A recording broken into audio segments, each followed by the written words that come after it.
SPU Voices Podcast, where we tell personal stories with universal impact. Today we sat down with Scott Nolte, co-founder and producing artistic director at Taproot Theatre Company for 44 years. He recently retired, and in 2018, in preparation for that retirement, Scott took the Camino de Santiago pilgrimage, the Way of St. James, walking nearly 500 miles in just 32 days. Scott, thank you so much for joining us today. It's good to be here. So before we jump straight into the trip, give us a quick snapshot of the 44 years that you worked at Taproot. What's a typical day or week for a producing artistic director? It's a fascinating thing to try to summarize, 44 years. And of course, we started the theater during spring break of our senior year there at Seattle Pacific. And we're blessed by the generosity and the guidance of our professors there for the first half dozen years or so. They really kind of provided counsel and shelter as we tried to birth this vision.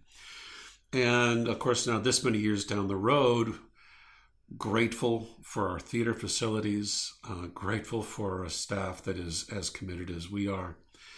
And yeah, there like anything, I suppose, highs and lows. And sort of in the arts, I think you're always in the startup phase because it's kind of research and development, which is the rehearsal process.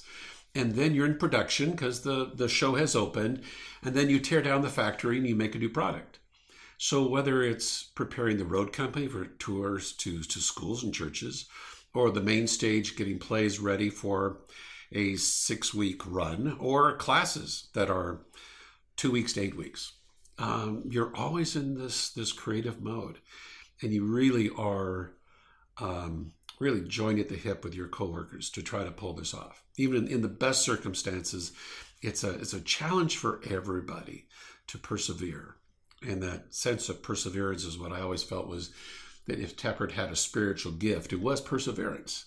And as a theater hope, it really relies on that perseverance. So you accomplish that level of hope, and hope fires your perseverance.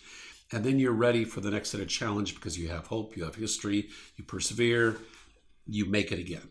So there was always just a delightful challenge to our faith as well as progress that we made. So having also been a tiny little part of that process, I did work there for a few years. I think even at the lowest moments, the fact that you have brought hope to others keeps you doing the work. Being a theater of hope was sort of the, I'm going to say the motto, what do you want to call it, the byline of the subtitle of our book. Yes. But it really capsulized a lot of what we wanted to do. And if people couldn't understand how our faith informed our production choices or our business model, they could deal with the idea of hope, and hope not being happy plays or always a happy ending, but in terms of even the drama, the tragedy of a play could compel us to live better. And so it's not about feeling happy and smiley as much as it is how does the work inform people about how to live better with their neighbors, to live better individually with their families, and in our little tiny way, trying to make the world just a little bit better too. Well, and nothing affects us as human beings more than story. I mean, read the Bible, right? And we as human beings, that's how we process information. And if we are propelled to change, almost always, it's through story. And so yeah, Jesus told stories, and he got kind of irritated when he had to explain them to the disciples. And so yeah, the ability for, in a sense, a play to, in biblical terms, maybe it's like a parable, because it's not supposed to be decoded easily and it's harmless. No, there's some stuff that maybe its job is just to make us smile and laugh because we need it. And other times maybe it's supposed to bug us a little bit so that we go home and have something to process and to own our own sort of discernment of what we heard and how it changes us. And the best stories of all are the ones where we see a different lesson at different times in our lives, right? We identify as a different cast member, if you will. Yeah, and the fact that you can go to a play and you can be confronted by people who are maybe not in your circle of friends, but how does it change your interaction with the people when you're in line at Safeway or on the bus or wherever you are? Maybe it just gives us a tiny bit of insight into the people who are not like me. And if that is part of what happens, the safest place to be bothered by people who are not like me, then maybe we are better prepared to interact with others outside of the theater facility, outside of that play. When we go home, when we go back to work, when we're talking to our neighbor, okay, I have a new insight. Yeah. And so speaking of going home after the play, so 44 years from your senior year of college to now looking ahead at retirement for you and your wife, Pam, what made you think this pilgrimage would be a part of that process? Oh, if I back us up to about 1996, I had gotten like a last minute call to come to Spain and teach at an arts camp kind of out in the middle of nowhere, and I had no idea where I was going. I didn't even have a passport. But anyway, it's like I got a passport in a week and left. And while I was there, I had a marvelous experience teaching with a translator, and it was awesome. But we were in the city of León at this gargantuan, gorgeous Gothic cathedral, and some people with backpacks walked by. And so I said to my Spaniard friends, I said, do you suppose they're hitchhiking around Europe? And they went, no, peregrinos. And they kind of turned their nose at this. I had no idea what they were talking about. Peregrinos didn't translate for me. I had no point of reference. Well, in 2010, a film came out called The Way with Martin Sheen, a film directed by his son, Emilio Estevez. And the gist of the film is that Martin is disenfranchised from his son. Martin is I think he's a dentist, like in San Jose or something. And he gets word that his son has died in Spain on the Camino de Santiago. Not a clue what this means, but he flies to, actually starts in France, flies to get to Saint-Jean-de-Pied-de-Port to retrieve his son's ashes and belongings. And so it's at that point he understands, what did his son do? His son was walking this trail to where? And he decides, really spur of the moment, that I'm going to do this. And when I saw the film in 2010, I had already, when I saw the film in 2010, I already had a passion for Spain in many ways. And then I recognized the cathedral in León and people in backpacks.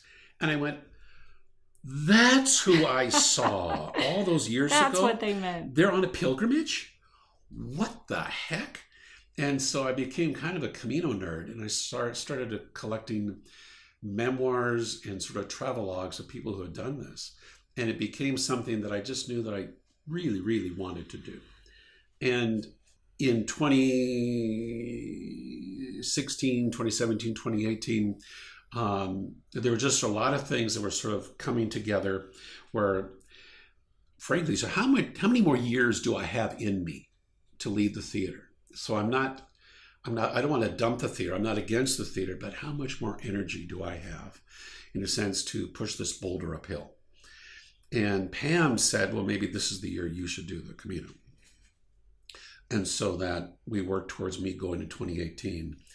And the deal going alone, I didn't go with anybody, didn't have any friends I was meeting, is I basically could get up in the morning and walk for 5 to 7 hours a day with just me in my head, and I could pray about the future. I could pray about everybody I knew probably got prayed for daily, because you have all this time to just sort of walk in the silence and look at cobblestone medieval towns or fields of alfalfa or corn or sunflowers, and just to reflect.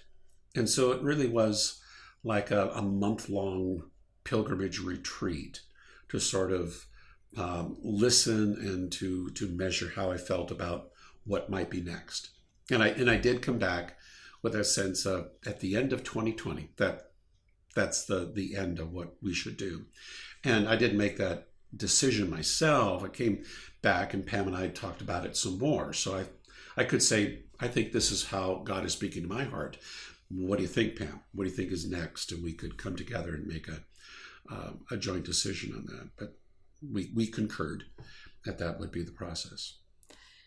So before we jump into your experiences on the trail itself, give us a quick synopsis. What is the Way of St. James?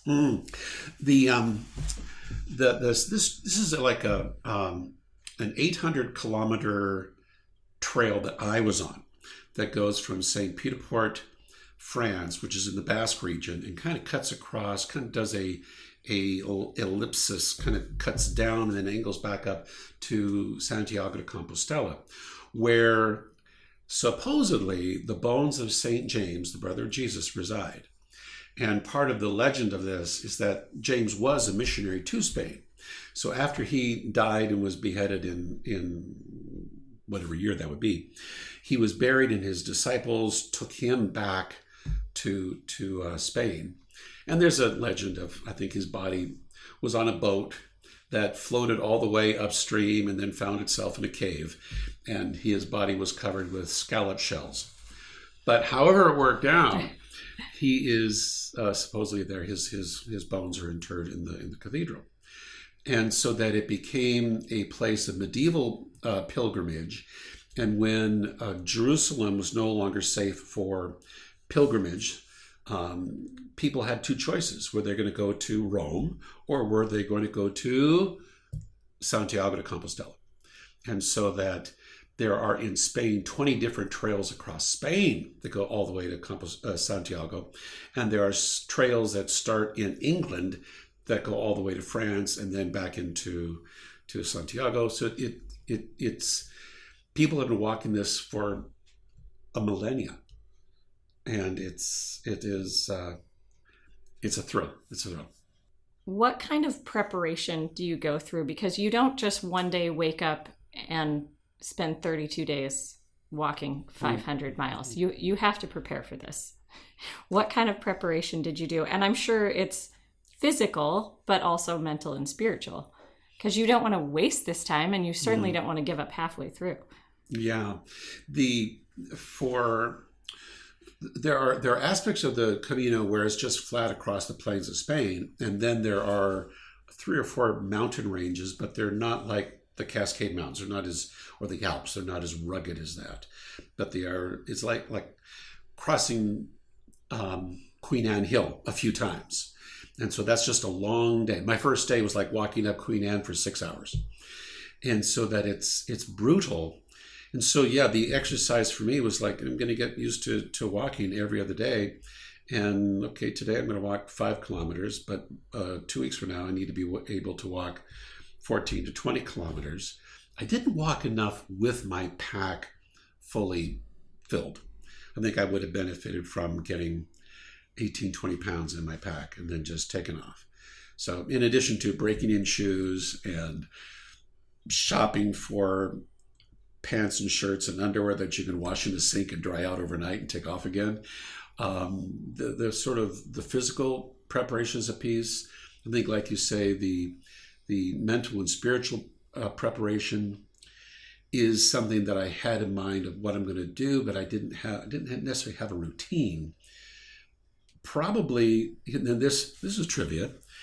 When you get ready to do this, and you have to, if you want a credential to prove that you did this, or a credential is like your passport. A Compostela says you did it, and the credential office asks, "Why are you doing this?" And there's like a religious reason, a spiritual reason. I think they called it athletic, like it's a hike, and there's other, and the vast majority of the people are sort of in this religious and spiritual percentage. And because it's kind of like doing the Appalachian Trail here in the US, but with a place to stay, and bars you can go to, and bars are the equivalent of cafes. It's not like seedy bar sort of climate, but it's where kids are and their meals served. So you've got food and lodging. Every couple hours, there's a place to stop and rest. And so in Europe, you get a lot of more people who are doing this a week at a time, or they're doing it for no reason other than the fact that it'd be kind of fun to walk this and I have a place to stay every night. The people who are coming from South America, North America, Asia, Australia, New Zealand, they're there for the full meal deal. And they've spent a lot of money to get there. So they're likely doing it for a deeply personal reason, and they're committed to the process. And the people that I walked with, most of them were probably getting ready for a massive career change, life changes, health changes, death in the family, divorce. They were at some pivotal place. And so the pilgrimage process, whether it was a Christianized reason, and I'm prayerful about this, or whether it's I'm going through this rigor of a pilgrimage with a heritage of people having done this with intention towards change or resolution. Most people are there for a purpose. So I was in good company with people that I need to do this. And so preparation in my heart that here are the reasons. My feet are finally ready, and my head and my heart are ready for why I'm going to do this and why I'm leaving home for a month. Why Pam and I are choosing to afford this privilege to take off and spend the money to get there and back again and walk for a month. Mm-hmm. But with a goal in mind, right? You have the goal of reaching the end, obviously, within a certain amount of time. But what I hear you saying is that most people, including you, had a goal of some answers in mind. That I'm doing this so to sort of strip away our modern distraction that keeps us from hearing from God and hearing from our own souls sometimes. And I'm going to put myself in a position where I have nothing else to listen to. Yes. And I think that the stripping away thing is I felt very much like the first third of the trip is disruptive because you have to get up in the morning and start walking. And your mode of operation is walk, eat, sleep, repeat. I mean, that is your job. And for the first week or so, the rigors of doing this and being on your feet for 6-8 hours at a time and not really knowing for sure where you're going to sleep that night, but it'll be in a bunk bed somewhere with 40 new friends. And again, that's just the rigors of doing this. And it forces some of that personal choice. Again, even though you resolve, I'm going to do this. Now the rubber's meeting the road and my feet hurt. And I think I only had one blister, but there are people who get blisters that get infected and then they go home early, or they blow out their Achilles and they go home early. And it's subject to injury and disappointment and bad weather. And so you stick to that discipline of I'm here for a reason. And the reason is found through this process of continuing to be committed to this walk and the adjustments that I will discover, and then what do I do now that I find this new rhythm? And as you said, you went on your own, and yet you're not alone. You pass people on and off throughout the time. And you told me that you had 3 other folks that you sort of ended up together quite a bit. Mm-hmm. Can you tell us about those friends you met along the way? Yeah, I met another guy. I actually met him on the first day on the van from the airport in Biarritz to St. Jean. And we didn't really hook up again to continue walking and hang out until probably almost a week later. And he was a retired guy from Northern California. Really nice guy, really, really nice guy. And so I spent a lot of time with him. And then in one city, about a week through the trip, then the 2 of us then walked on and off with 2 women, one from Argentina and one from Malaga in Spain. And often it was the 4 of us, or 2 of us, or 3 of us. And it was sort of like get the band together, and then we break up, and the band's back together again. And that was meaningful. It was meaningful to walk into Santiago de Compostela at the end of the trip with the gal from Argentina because I walked in with a friend. And so that we had done this for a long time. So to get there and kind of look at each other and go, dang, we did it, was really significant. And on that last couple of days, met a young woman from Germany who was walking in by herself. But on the last day in, we left like before the sun was up. And so that it was dark and it was easy to get lost on the trail. And so the three of us kind of stuck together the last bit. And so she walked in alone. And she got no friend other than me. And I'm barely an acquaintance because we bumped into each other over the last 10 days. And so I remember going to her and saying, congratulations, Peregrina, you made it. And she was just wide-eyed and gobsmacked that she had made it. But, a big hug, and it was just sort of, at least she could celebrate with someone who could pay witness to the fact that you got here. And you do form a bunch of different short-term friendships, that whether you walk with someone for a day or because you've shared over a dinner or something at night or breakfast. I'll tell you, I stayed at one place early on, and it was new to me. I was like all by myself. And I had my guidebook in terms of where am I going tomorrow? What am I going to see? How many miles? And I'm sitting there at the equivalent of like 3 picnic tables, but it's inside. And so it's kind of like the common kitchen area. And I'm just sitting reading my book. And there's a Portuguese guy over here. He's from Brazil. And he's singing and making some kind of vegetarian pasta thing. And then there's 4 German guys next to me playing cards. There's 3 Japanese women who are trying to figure out how to use the microwave to heat up their dinner. And an Asian man sits down across from me. The Asian guy has like 2 hot dogs and a hamburger patty and offers me some. The Brazil guy raises his bottle of wine and wants to know if I want some. The 3 Japanese women ask me to help them cook their dinner in a microwave that all the instructions are in Spanish. And they want to offer me some of their wine. And no one speaks English. And I tried to sneak a photo that I just felt like, no, this is sort of what heaven's dining room would be like. Because I really can't understand everybody, but I am surrounded by generosity.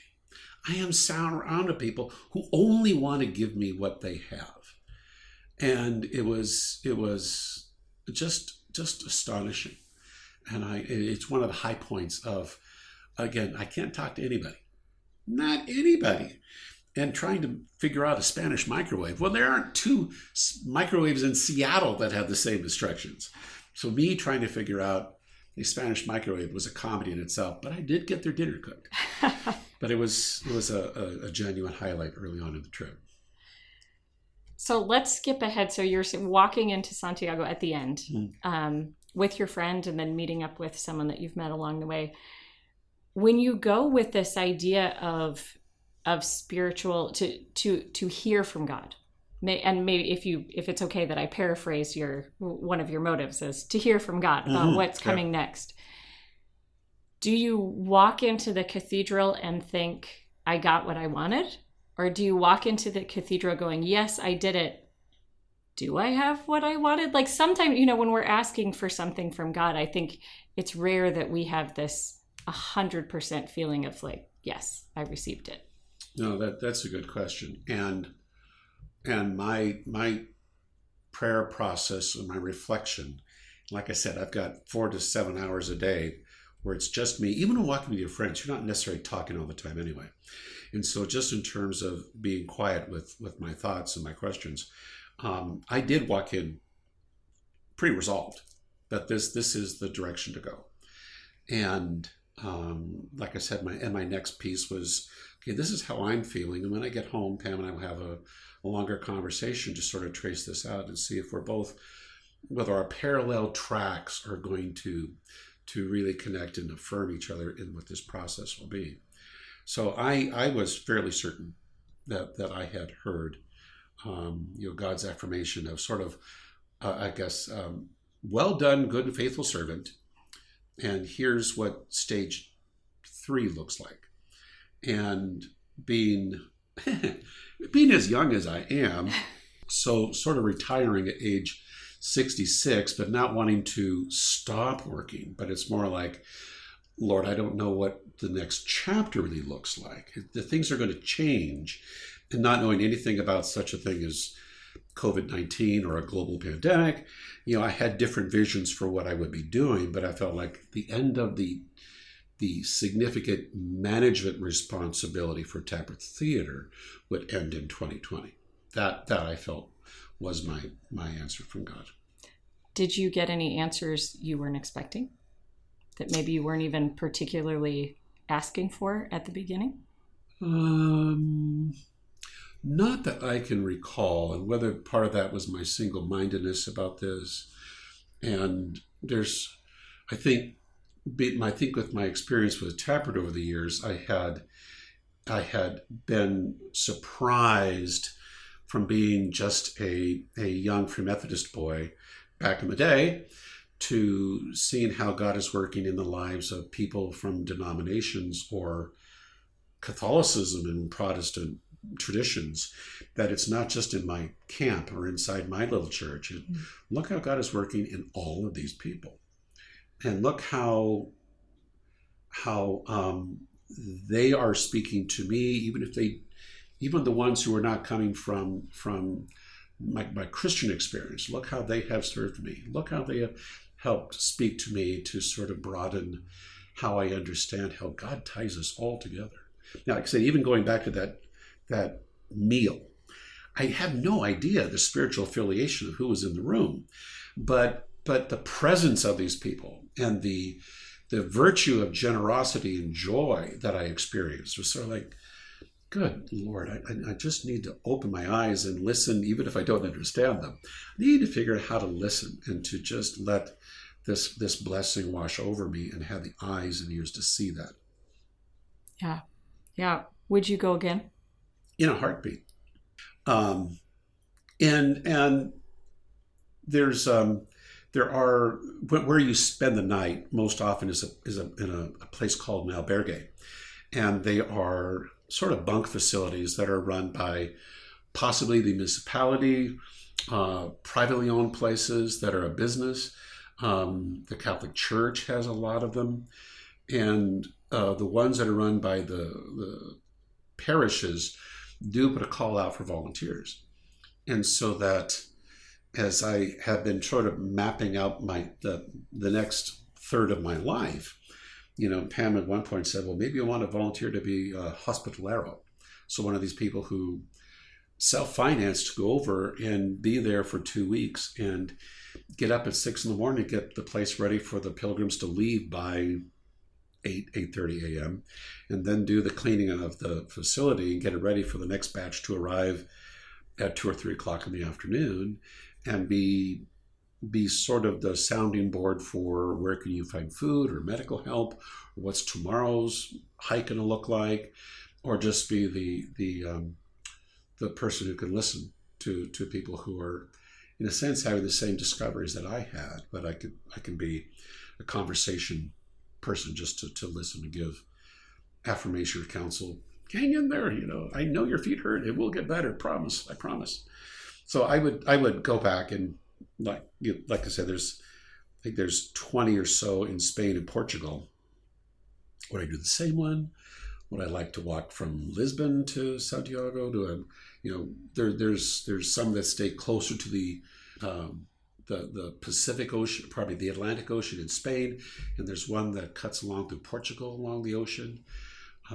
There's a bunch of different ones, and whether I have a month again or whether I have 2 weeks, I would go back in a heartbeat. To volunteer at one of the hostels and have 2 weeks, basically 2 weeks of your wonderful dinner experience, of that dinner in heaven, like that sounds like heaven to me. I would like to do that. Not the walking. I don't know if I would do the 500 miles of walking, but the hostel management, that I could get my head around. There are, you to get the Compostela, the certificate of completion, you need to walk about 100 kilometers. And so that's like 5 days. And there are services that will move your luggage daily for you. So you just book this carrying service, and I'm going to be at this albergue or pension or hotel, and they just move that for you. So that the last 100 kilometers, even the last 200 kilometers, you get more people who, for whatever reason, don't have the physical strength to walk for a month.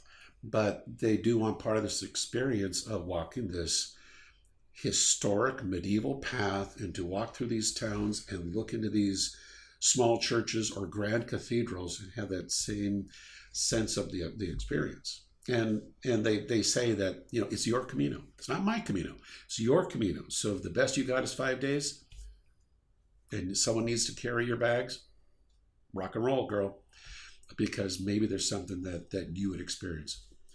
And I in the back of my mind, I'd love to sort of figure out how to create a model for what the pilgrimage stages do for you. And maybe your thing is, I've got a week retreat, but what is in there that's disruptive? What is the piece that reforms your life questions or resolutions? And then what does it mean to walk it out? Because that's kind of the 3 stages of the pilgrimage as I had. Is I probably came to that conclusion that this is what I need to do on day 25, but I still had 10 more days to go. So now I'm walking into my choices. Now I'm walking into this new life rhythm, which includes levels of hospitality and vulnerability and discipline that I haven't had to have before. So here we are at the end, like all the Bible stories, right? We're at the end looking back over the success of the story. Did you ever get lost along the way? Did you have moments where you thought you might quit? Terribly. Really just one day that I had a walk that was going to be about 32 kilometers. So that must be 24, 25 miles, something like that. And I'm walking along and I come to the fork in the road. And so I take a left and I start going this other direction. I walk by an albergue, which looks like this big old house. And there's all these pilgrims out there on the porch waving at me. And I'm going, waving back. Pilgrims are friendly people. So I'm just waving at them. And I need to go about 4 more kilometers to this other village. And that's where I'm going to spend the night. So I keep going and I get there. And there's not even a dog in this town. I cannot find anybody. It is like a ghost town. And I'm thinking, well, this doesn't make any sense. So I get out my phone, and my weather tracker also has a GPS thing. So it says I'm in a town that I'm not supposed to be in. What the hey, what is going on? So I get out my map, and I took a wrong turn. So I've got to walk back 4 kilometers and then walk about 4 kilometers back to the right direction. So that was about a 40-kilometer day. So by the time I got to where I was supposed to go, I was my feet were hurting. And so thinking back, do you think the pilgrims were trying to say, hey, you're going the wrong way? I think so. They weren't waving. They were pointing. Yeah, they were going, hi there, guys. Good to see you. You're friendly like me. So, Isn't that a great metaphor for how often we are just happily waving as we're going completely in the wrong direction? Yeah. And we don't recognize the signals that know you're on the wrong path. Oh my goodness. So that was the most drastic one. And there are other times, where you may walk through some village where you cannot find the yellow arrows you're supposed to track. And sometimes there's bronze scallop shells in the sidewalk. So you're supposed to watch for your markers. And if you don't pay attention to those, then you are truly lost. And spiritually, I had dinner with a guy who had been an East German soldier. And he asked me, does this mean anything to you? What's going on? And I went, yeah. I think I think my spiritual experience is like God gives us yellow arrows in life. And so it's my job to continue watching for the yellow arrows. All I need is a direction and the trust that there will be another yellow arrow up ahead, which will keep me on this path or will tell me when to turn. So it's the trust that God wants me on the right path, and I just need to watch for his direction. And this guy grew up in East Germany because his dad was on a bike trip without his family when the Iron Curtain went up. And so his grandfather, he never met his grandfather till the wall went down. And when the wall went down, the grandfather got the family together and they all went to church. And the guy I met knew his grandfather had been a prisoner of war during World War II in Russia. He was a German soldier during World War II, but he'd been a prisoner of war. The East German authorities had put him in prison so that when he packed up the family and drove west, it was to get out of what was East Germany before the wall went up. And my buddy was like, Grandpa, why do you believe in all this stuff? Because, you've seen the worst of life. And the grandfather was like, of course I believe this. Of course I do. And the grandson in this case was explaining to me, he walks in these cathedrals and he feels something, but he doesn't know what it is. And so we had a great conversation, but the hook was, watch for your arrows. Isn't that God talking to you? Watch for the arrows. And I'm happy to say he wrote it down in his journal. But it was one of those interesting sort of God moments that does happen to all of us. Mm-hmm. But in this case, it was sort of like me and I can't remember his name off the top of my head. And just, what are you going to track with? Why are you here? And when you get home from this, what change will you go? Mm-hmm. Do you have your next adventure planned? Not really. My pastor wants to do a hike from Munich to Venice that will go through the Italian Alps. And like I said, I'd love to do another Camino, and whether it's one of the Portuguese routes or the ones across Spain, and whether I have 4 weeks or 2 weeks, I don't really know. I did find that the act of walking is a really good spiritual discipline, and the fact that God moves at walking pace. Jesus had to walk, so you can only cover about 3 to 4 kilometers an hour. That's about as good as it gets. So to take off and do a walk, and whether I'm listening to a podcast or just alone with my thoughts, I've got a lot of donkey paths all over this neighborhood. And some of them are 2 kilometers and some of them are 6 kilometers. And I track them by kilometers now to just sort of get out and again, have time to sort of quiet down and be in my thoughts. So they're not as brutal as walking in the Pyrenees or across the Mesetas of Spain. But I found it probably one of the better spiritual disciplines I could have. Well, Scott, I've had so much fun. I always have fun talking to you, but so much fun talking to you about your trip. But let's end with our famous last question. From your unique perspective, if you could have everyone in Seattle wake up tomorrow and do just one thing differently that would change the world, what would you have us do? I think I would want us to listen more. And especially us as Christians and evangelical Christians who presume we have answers, and they are writ in stone, and the application is writ in stone. It's how to listen to other people's needs or ideas and perspectives, and how do we come alongside those things, even when they're off base. Is how do we come alongside and listen to the heart cry as well as the joy of others. Mm-hmm. My mom always used to say, if traveling doesn't humble you, you're doing it wrong. And I think that's so true, because like you said, you're sort of forced to work with, listen to others. And if you don't, you're not going to have the experience that you were looking for. And isn't that what we all need more of? The fact that in one of these albergues, one of my friends had horrible blisters, and people from all over the world were in that place, and were coming with Band-Aids or pins or techniques and ointments and stuff like that. It was, again, here's where I would like to live, with people who will give whatever they have to help you today. And that would be a whole lot better world. And like I said, even though we couldn't understand each other, we were listening to the tone of each other, and to the genuine generosity and compassion and the love that was in the room. And that would be a better world. Isn't it interesting? I wonder if almost not being able to understand each other actually contributes to being able to interact in that way. Because when we can speak and communicate, sure enough, eventually we'll say something that rubs each other the wrong way. But if we can only communicate on just a basic human level, maybe in the short term, we might be a little better off. That's pretty vulnerable. Yeah. To really just ride on my weakness of being unable to understand anybody. Right.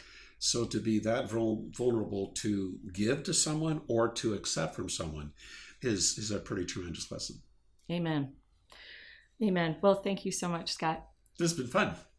Come back again soon. Oh, after our next Camino? Absolutely.